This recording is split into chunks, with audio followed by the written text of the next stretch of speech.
there's no struggle. I'm doing fine only.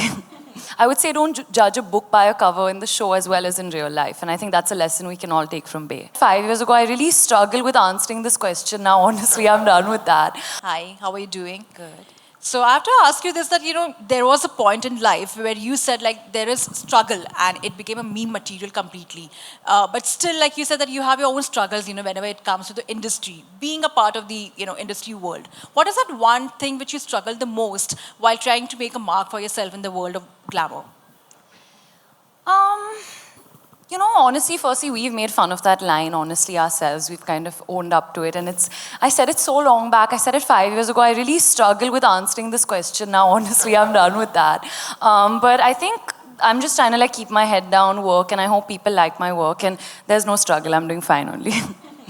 Thank you so much for your questions. It was such a fun Q&A, guys. Thank you for turning up in such... Anything you'd like to add, Ananya?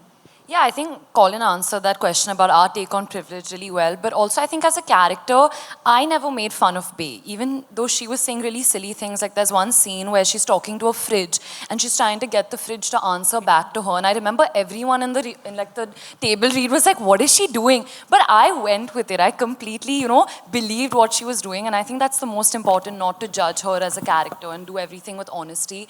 And as Colin said, she's a very positive girl, even though many people would have judged her and do judge her and are probably saying that she's a blonde or she doesn't know this, she doesn't know that.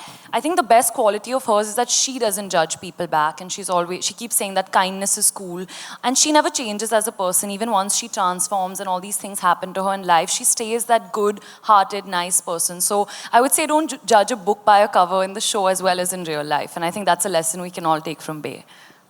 Thank you for your question. Fridge scene will be in the deleted scenes. Yeah, it's in the deleted scene, so I could say that. Hi, Ananya. My question is to you, Samina here from Zoom Channel.